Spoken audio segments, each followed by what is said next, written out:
Hi, and thank you for registering for the 7 Steps to Rapid Client Attraction. I'm Kelly Mariano. Before we get into the 7 steps, however, I want to make sure that you know that you are in the right place. You are in the right place. This video is for you. If you're a small business owner or entrepreneur who's either struggling to attract clients, struggling to get the right clients, or quite honestly, you just have no idea where your next client is coming from, then this video is definitely for you. This video has helped me, the information I'm getting ready to share with you, the 7 steps has helped me to attract clients to my business, and it'll help you to attract clients to yours. I'm very familiar with the idea of having no idea where my clients are coming from or going to come from, and these 7 steps have helped position me to be able to know where my next client is coming from, and it'll do the same for you. However, in order for it to do that for you, you have to implement the 7 steps. Don't implement 3 of them. Don't implement 4 of them.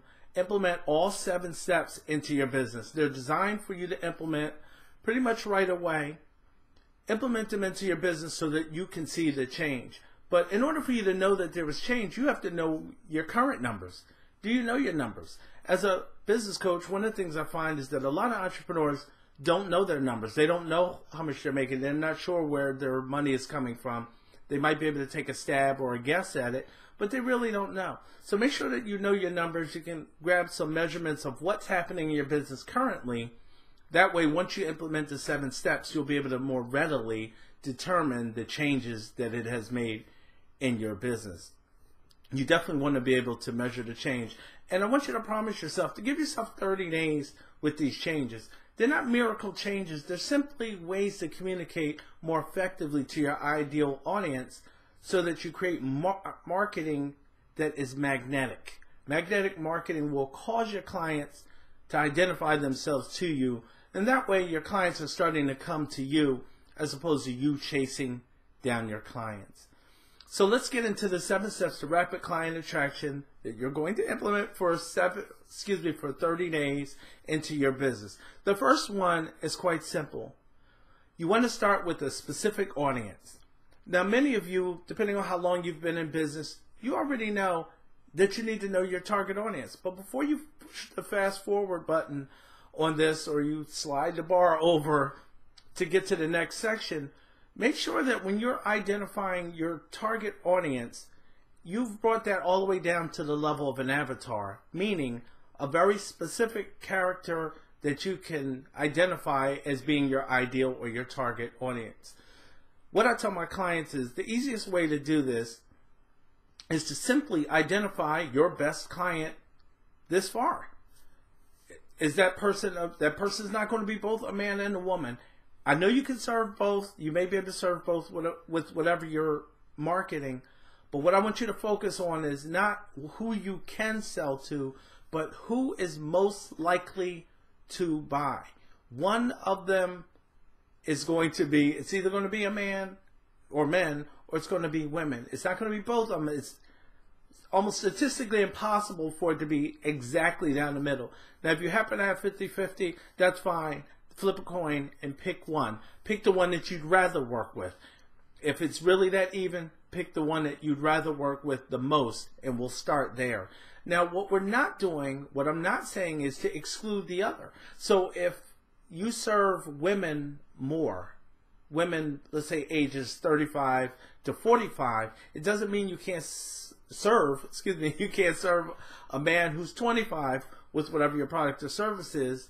It simply means we're not, in this particular marketing campaign, the first one that you're going to massage into place with the 7 steps, you're not focused on the 25-year-old male. You're going to be focused on the females 25 to 35 years old, or whatever the age bracket is, or whoever that avatar is that you have in mind.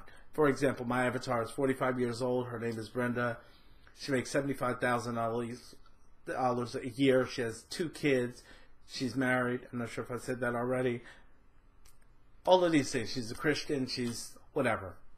Whatever the affiliation is, it is not really significant. It's a matter of understanding your target audience. Why do you need to understand your target audience that well? And why do you not want it to be the whole world?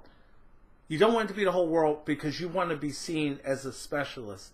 you want to be seen as someone who's helping a very specific set of people because that's where your expertise is. If I went to a heart doctor, I know that that's what they focus on.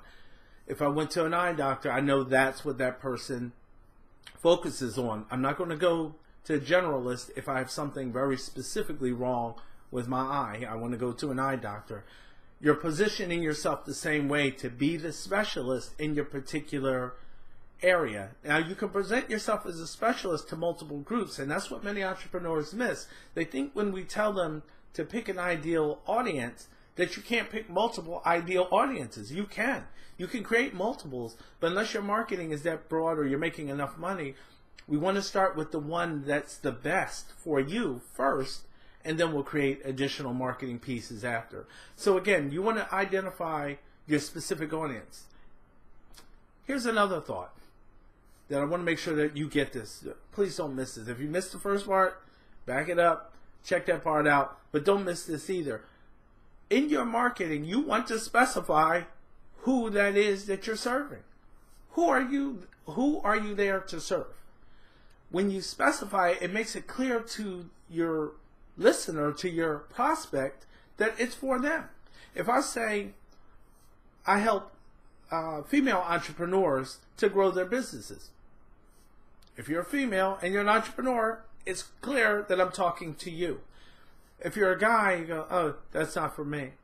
If you're a female and you're not an entrepreneur, it's not for me either. And that's what you want. It's okay that those people don't look any further at your marketing pieces because it's not meant for them. It's meant for that specific group.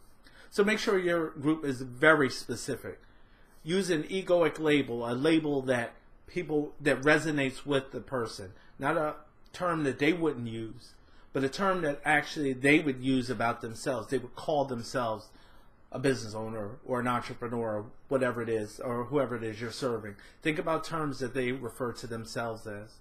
The second thing is you want to solve a very specific problem, right?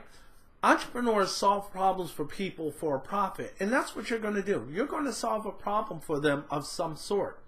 Now, what's interesting is many entrepreneurs that I've talked to, a lot of times they don't know what problem they solve.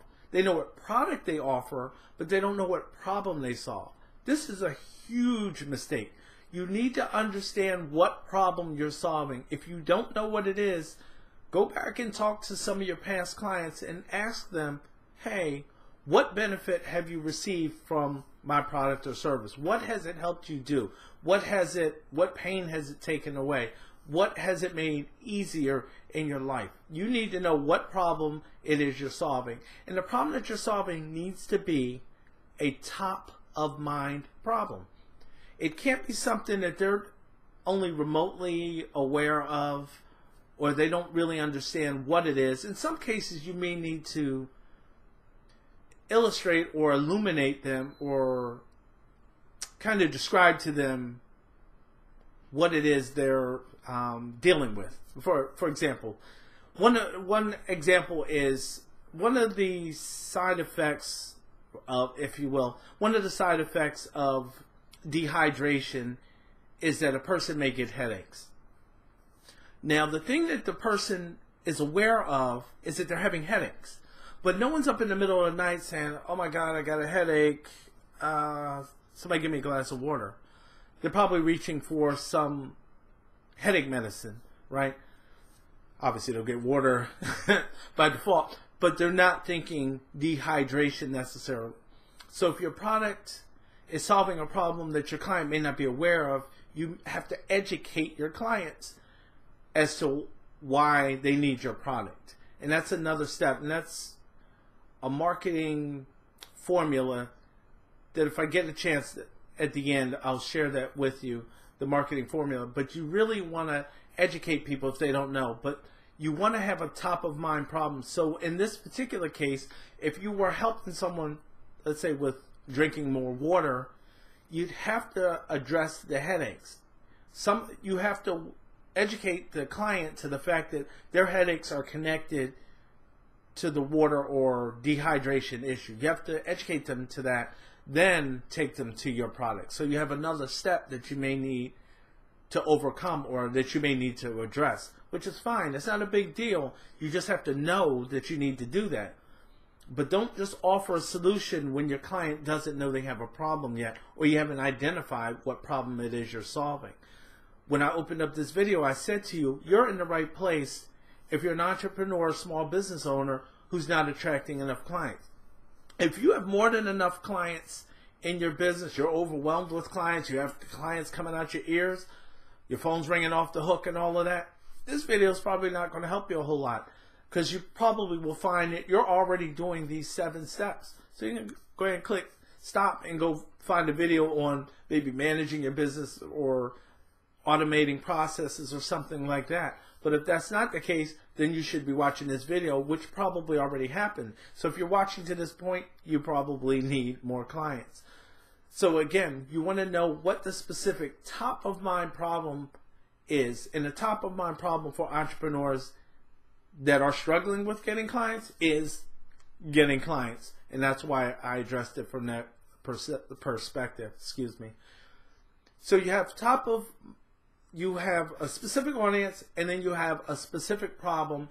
And now to meet that specific problem, you need a very specific solution. What are you going to do to help your client overcome that particular problem? What I'm doing here is helping you by helping you to put pieces in place so that you can attract more clients, which is one of your problems.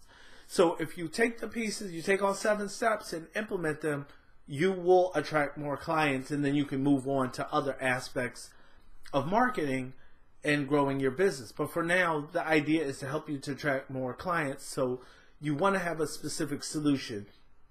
My specific solution for you today is this 7-step video, which is part of the Rapid Client Attraction System, which is part of the Rapid Business Growth Plan.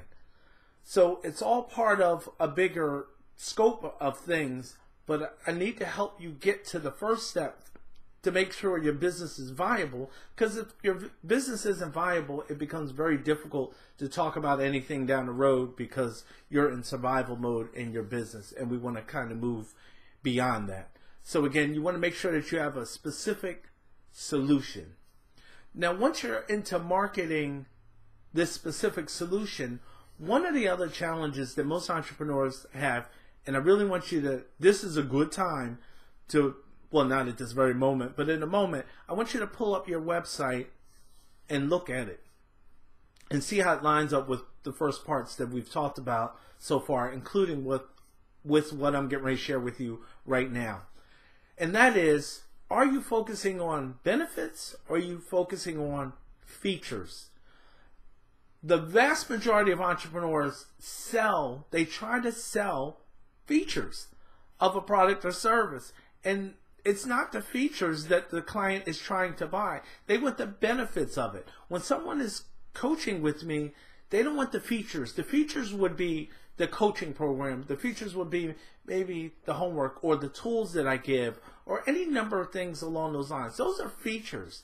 The benefits are, can I take your business is generating $50,000 this year and we double it or triple it the following year. I'm not making income guarantees. What I'm saying is that would be a benefit to your business. So if you're paying me as a client, or even in this case, let's say you're struggling to get clients, you're not getting consistent clients at all, and you start attracting clients. So let's say you were a coach, for example, and someone's paying you $500 a month for your coaching.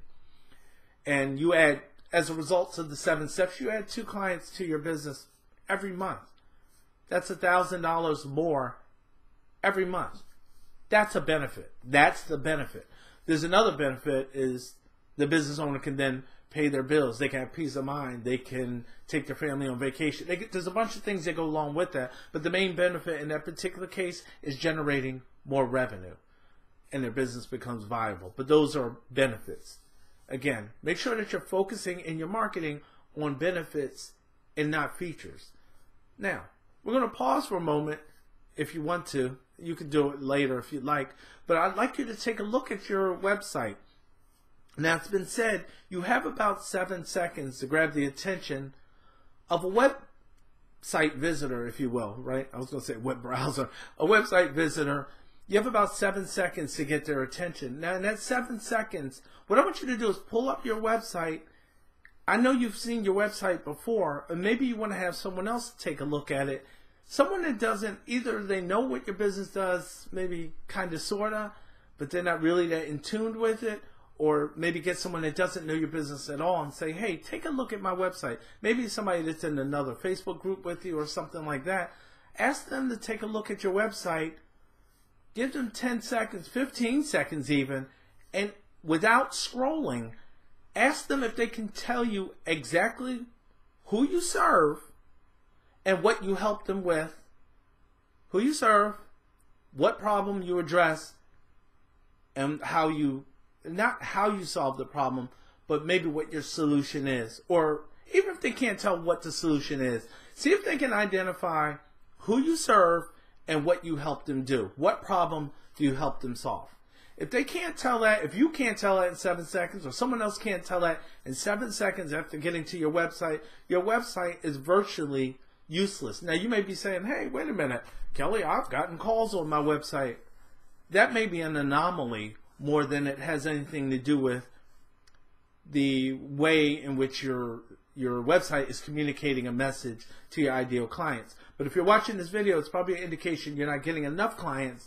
So my guess is if you're getting website traffic at all, they're going there and falling off, and that's because you're not communicating the right message or you're getting the wrong folks on your website. One of the two. As a side note, websites are not really ideal for lead generation. You really want to use, this is a sidebar, but you really want to use a landing page, squeeze page, one of those to create leads, or some other source to create leads. But websites have too much going on. You want something where they're very focused. They identify themselves as an ideal client or not. If they're not, they close the page and they're gone. If they are, they move forward, or at least hopefully move forward. But at least you know they're a little more serious and they have an understanding that they need what it is you're bringing to the table, at least on some level. So you want to make sure that if it's on a website, but even your website should have the same thing. But whether it's a website or landing page, you should get right to the point that this is who I serve and this is what I help them with. This is the thing that I help them with. And the thing that you help them with needs to be a benefit, not features. Not features. Not features. I can't say that enough. We do not want that to be features. Then once you've taken a look at that, one of the things that you want to develop, if you don't already have this piece in place, and my guess is that you may not have this, is a unique selling proposition, or sometimes they call it unique value proposition, but I'm going to call it a unique selling proposition. And that is something that makes your business unique. Not unique to you or from your perspective, but unique from the perspective of the clients. Now, for me, it would be the idea of actually getting the client results, helping the client get results. Because I take more of a holistic approach. It's not just enough to give the client, to send the client more prospects or help them get more prospects and subsequently more business, but they have to understand the pieces that are behind the scenes that are also impacting their business, so that they grow while their business is growing. Now, I'm not a psychologist, so I'm not in that side of business. I'm about growing the business, but I realize your business is intertwined with your life. They're not separate entities. As much as we like to try to keep them separate or try to believe that they're separate, they're tied together in some ways. So you want to make sure, or I want to make sure, that both are kind of in sync with one another, because sometimes we're out of sync and we don't even realize that we're doing stuff in business and then we're sabotaging our progress because of our belief systems. But again, this is not about the belief systems. This is about the 7 steps. But let me get back to unique selling proposition. You want to specify any unique selling proposition. We've already talked about it. So if you put the steps, if you did the first couple steps, you really already have it essentially in place. It is the statement that says, I help, or I serve, but I like I help blank, my avatar, not the specific person, not if your avatar is Brenda, like I said, But if it's small business owners, I help small business owners. What do you help them do? Attract more clients. That's the problem. They're not attracting enough clients. I help them attract more clients so that they can make more money, or whatever it is the end result or the benefit brings them. So there may be another component that the end result brings them. But you want to make sure that you have the I help, to identify who it is you help, and then what it is you're helping them solve, because it lets a person know right away, as soon as they see your marketing piece, whether or not it's for them, by identifying the group that you're serving and then what you're helping them with. So if I'm in the group but I don't have that problem, then it's not for me. If I have that problem but I'm not in that group, it's probably not for me. I could inquire, but it's written that it's not really for me. I want to meet both of those requirements, and you want your clients to know that it's very specifically a solution for them. I hope I didn't beat that to death, but I really wanted you to understand that, because that takes us into the next one, the next step, which is about networking. Now, you've all networked. You're probably on LinkedIn. If you're not on LinkedIn and you're a small business owner, shame on you. You want to get on LinkedIn, register on LinkedIn, and start growing your account. Quite honestly, in some ways, you're not taken seriously until you get your LinkedIn connections over 500, because there's a 500 plus kind of group. And that's one of the things I even look at when I look at someone's number of connections. I want to know if they're over 500, because it gives me a sense of how serious they are about business. But you want to make sure that you're networking, whether it's in person or person to person, like one-on-one when you meet people, or through LinkedIn, Facebook. It doesn't matter where you're meeting the folks, but what is going to matter is, as you market going forward, you're going to use, in your networking, you're going to use your unique selling proposition. So when someone comes up to me at a networking event, instead of me saying, "Hi, I'm Kelly Mariano, I'm a business coach," what does that mean? Do they know what it means? Perhaps. If they've been coached before, they probably have a pretty good idea. If they've never been coached, they may have no idea what it is that means. So instead of communicating something ambiguous to them, you want to communicate something that they can relate to. Again, by saying, "Hi, I help entrepreneurs." If I'm talking to you as an entrepreneur, "Hi, I help entrepreneurs like you to attract more clients into their business so that they can make more money." If that resonates with you, you're going to respond differently than if it doesn't. So if you're in that group and that you have that particular problem, that may resonate with you, and you may want to engage further in conversation. If it doesn't, that's cool. But what I want to challenge you with is, don't be so quick to dismiss folks because they're not your ideal clients.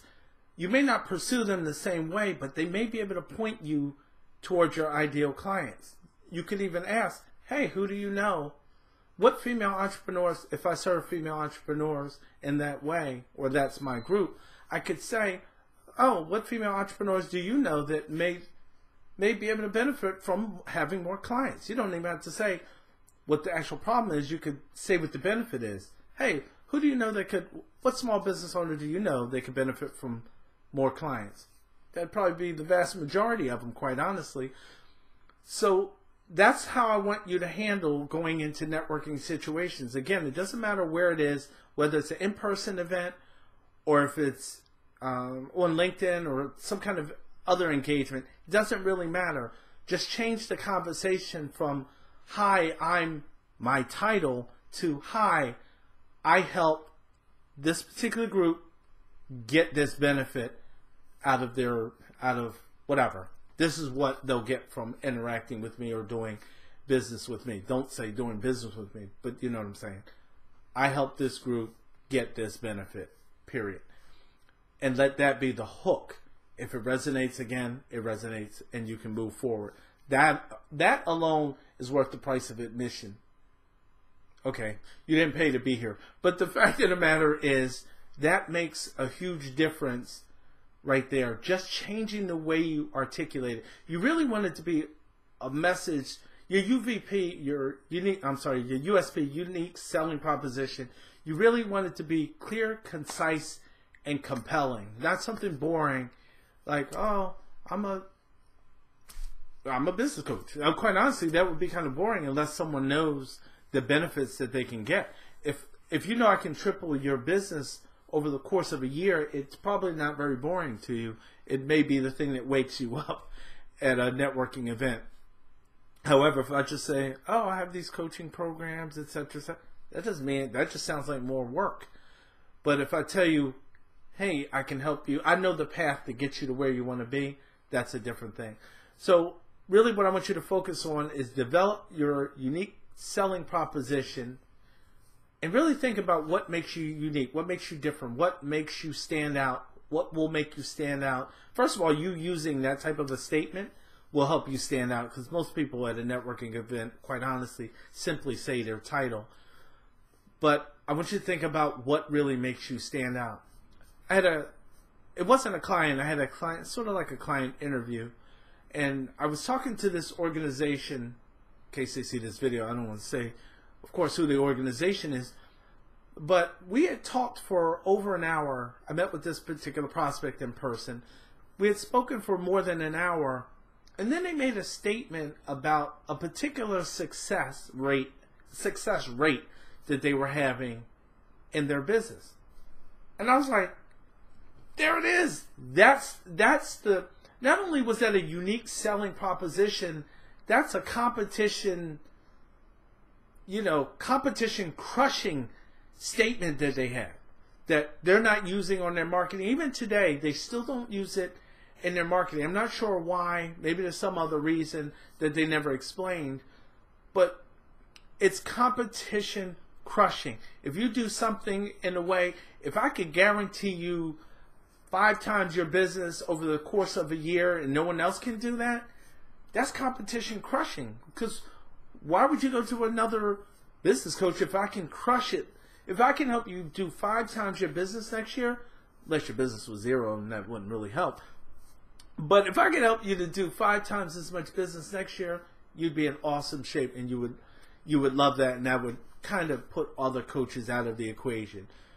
So again, let's go over the first 6. You want to make sure you know who your specific audience is.